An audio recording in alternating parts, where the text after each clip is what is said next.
Hello everybody and welcome back to another episode of How to Minecraft. On the last episode we made this rabbit habitat. Is it a rabbitat? Well, one of y'all reminded me that I should be looking out for wolves. Silent Jokester was the one who pointed this out, and I appreciate that because I completely forgot. I remembered it when I was actually getting all the rabbits, but forgot about it when I was actually making their habitat. So let's fix this real fast. Okay, so here is the updated rabbit habitat. I don't think a fox will be able to jump over this because technically it's 3.5 blocks tall, which seems pretty good. This might be a little bit of a situation. Like possibly I would want to make sure that that block right there is full, but that is such a small chance. I think I'm going to live with it. Over here, I used trees to make sure that this was all blocked off because I don't think a fox will jump to a location to jump into another location. So the fox won't make 2 jumps to get in, it's just 1 jump. And so I think that that is pretty well secured. And then I upgraded the wall to be taller because before this was like flush right there. So once again, I don't think a wolf will make, or a fox will make a jump to this area and then jump down. That is not going to happen. So that is all fixed and looking good. Thanks for the suggestion, Silent Jokester. I have another comment. This is from Rajul Aurora. Use Fortune 3 on the crops. Wait a... Huh? We are going to put this to the test because I didn't know this. And we're going to call this Fact or Cap, the new game show I just announced. And get excited about it. Here's how we play. I have 4 rows of carrots on this side, 4 rows of carrots on this side. One side I'm gonna do with my hand, and the other side I have a Fortune 3 pickaxe. It should not matter if it's a pickaxe or hoe or anything. And we are going to find out which side gives us more carrots. In the left corner, normal harvesting without any fortune. Let me make sure I pick up every single carrot. And we're gonna dump it into this chest right here. Oh, my inventory was also empty of carrots before I started, just to, you know, just to clarify. And now, then on the right-hand side, we're gonna use our fortune. Does it look like more carrots? Early results are in. I can't tell. Cannot tell. Oh, I think we have 3 and 5. Only 2 and 8. It's true. It's a fact. My mind is literally blown. How did I not know this about fortune? I've been dethroned as a Minecraft expert. I take off my crown because I can't believe I didn't know that. The fortune enchantment is probably one of the best enchantment. It is the best. It's the best enchantment in Minecraft. In normal Minecraft with a normal pick, this one does not have the Fortune 3 enchantment on it. Whenever you break a block, you'll get whatever that thing drops. So in the case of diamond, I got a single diamond. Trash. Okay, that is absolute trash. Get out of here, single diamond. We want a chance to get more items, more things. With the Fortune 3 enchantment, that is the highest that you can get. You get a higher chance that it's going to drop more. Now, there's still a chance that it'll only drop 1. But there we go. With this Fortune 3 enchantment, I got, instead of just 1, 3 diamonds. Now we're rolling in it. In fact, one of the only issues with mining with fortune is that your inventory fills up with so many items, with just a ton of items. Because instead of just mining a single block of something and getting just that single thing out, you'll end up getting multiple items for most of the ores that you run across in Minecraft. And this is only going to get worse in the next version of Minecraft 1.17 because iron, copper, gold, all of these things that used to just drop their block variant, and then you have to bring it over to a furnace and smelt it up. Those are going to drop raw variants of those blocks, and Fortune will now work on iron and gold, where right now Fortune doesn't affect iron and gold. So basically, do you want to be rich in your Minecraft world? Do you want to have as many of in any particular item as possible, especially ore? I mean, this doesn't like work on, cats, or like,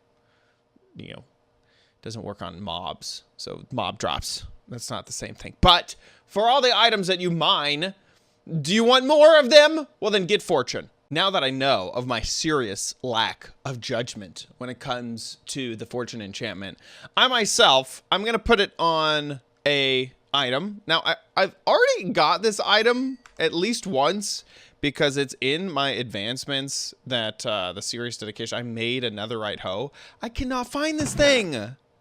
Where did I store it? I don't know. I have no idea.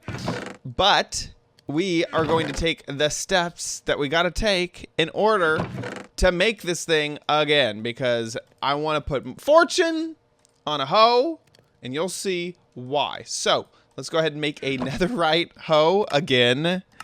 That's embarrassing. And let's make the netherite. Sorry, we start off with the gold, with the diamond, and then we'll make the netherite, and then we'll come on over here and make a netherite hoe. There we go. It should have been way more impressive than it was. But now let's get the Fortune 3 enchantment. Now, there's a few ways to get it. You can fish it up. You can use an enchanting table, which I'm sure that I have one around here somewhere. I just don't really use enchanting tables anymore. Okay, we got an enchanting table. And let me just check to make sure I'm not going to get this. Oh! I am. There we go. So that's one way to get it. I do need some lapis to actually lock that in. Of course, you can also get it from your librarian villagers. So this guy will sell me a Fortune 3 book for 28 emeralds. So fishing, normal enchanting, and villager trading is the easiest way. I'm gonna go ahead and enchant this up because maybe I'll get some more enchantments. And your items do have a limit on the enchantments that they can have. So let's see what we get. Wow, a Fortune 3, efficiency 4, unbreaking 3. That is not that bad. That is not that bad. Now I cannot get Silk Touch on this item. Any item that has Fortune 3 on it, you can't have Silk Touch on it. That just doesn't make sense that you would get extra items from something that also drops the block variation of that thing. That's just not how. I am going to put efficiency 5 and mending on this, and it will be the best there ever was. So there we go. There are 3 levels of Fortune to get, but Fortune 3 is, I feel like if you're at the point where you could get Fortune 2, you might as well do the extra work to get Fortune 3, either by getting another Fortune 2 and combining them, or finding the right villager, or whatever, getting 30 levels and enchanting at a full 30 levels with all the books. If you're at the point where you're getting Fortune 3, I feel like, or Fortune at all, you should absolutely go that extra step to get Fortune 3 and just ignore 2 and 1. Here are all of the ores that Fortune 3 will work on. We got our coal, diamond, emerald, you got nether gold and nether quartz. You also have lapis. And then in upcoming in 1.17, we're going to be able to get gold and iron, also copper, which obviously I don't have, and the amethyst shards, which I don't have. I guess also included in this is gilded blackstone, gilded, this stuff. What a lot of people do is they get Silk Touch, and they Silk Touch all the blocks so that their inventory is small and compact, and then they get home and they Fortune all the blocks at home so that they have the inventory space, and they can just drop it into a chest when it starts to take over their inventory. Now we're getting to areas that I didn't even quite realize.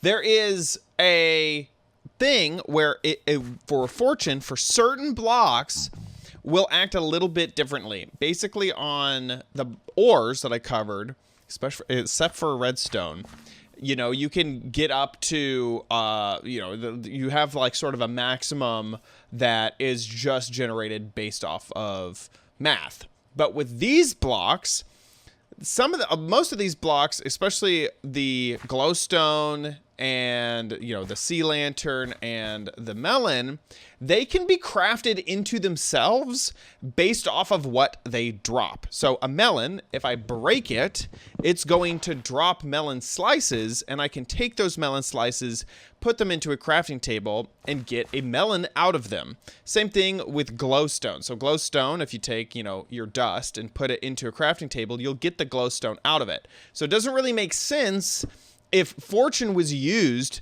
on something like this that can be crafted into itself, and you got more of the item out of it. So if I was to get 5 dust or 6 dust out of that, well, obviously I could just generate an unlimited amount of glowstone based off of that little hack, because the fortune would be giving me more items than it drops. So on these items right here, fortune is capped. So same with redstone, with the glowstone, it's capped at 4. With melon, it's capped at 9 slices. The lantern is capped at 5 of the shards, because you can use that to craft the same block. And you also are capped with like your redstone, your sweetberry bushes, and your nether wart. Fortune will still work on those items, but you're only going to get the maximum, you know, that it takes to craft that item. Also, fortune works on crops, which obviously I found out this episode. So you will get more of the crop and more seed drops from whichever crop you're using fortune on. Fortune will also work on gravel, which I don't have gravel here. I thought this was, here we go, gravel. And this is something that I've actively avoided using on my shovel, because you don't get gravel back. If you're at fortune 3, you always are going to get flint whenever you break that gravel.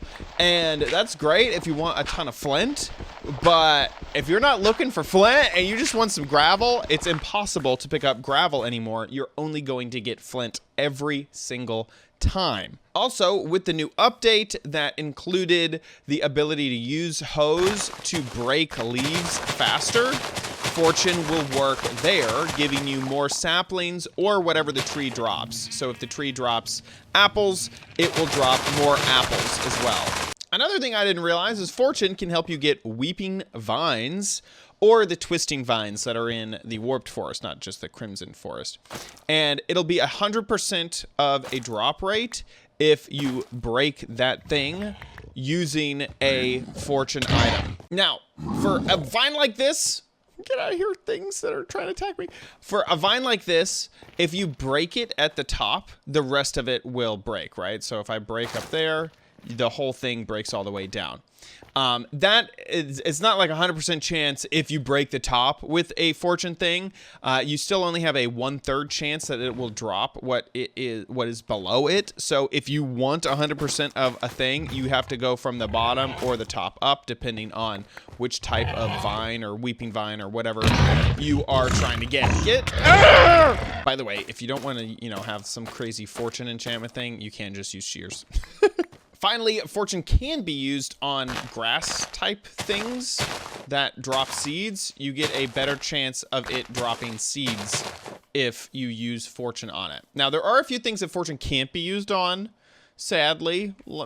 Things that you might think like, oh, that'll definitely work. And the main one that comes to mind is clay. So clay will drop balls of clay whenever you break it, but fortune does not affect how many balls of clay you get. And that kind of goes back to what I was saying before about some items that have a cap.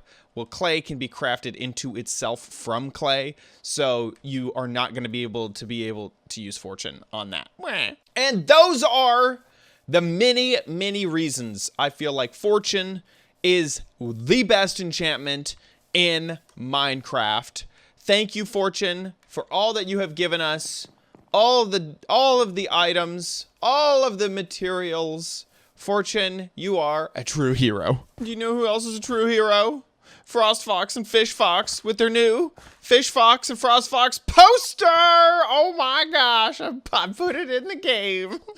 I saw a few comments last episode. Like Logan was one of the people who commented that said, "Why don't you use maps?" So this is a map of the poster in my Minecraft world. And if you want this Frost Fox and Fish Fox poster, you can get it at OMGcraft.com.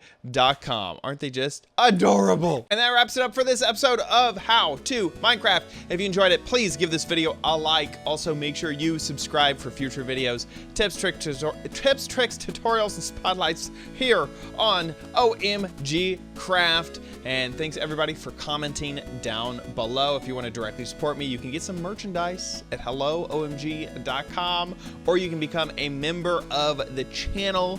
Click the join button to find out more information about that. Thanks so much for watching, and we'll see you on another video. Bye!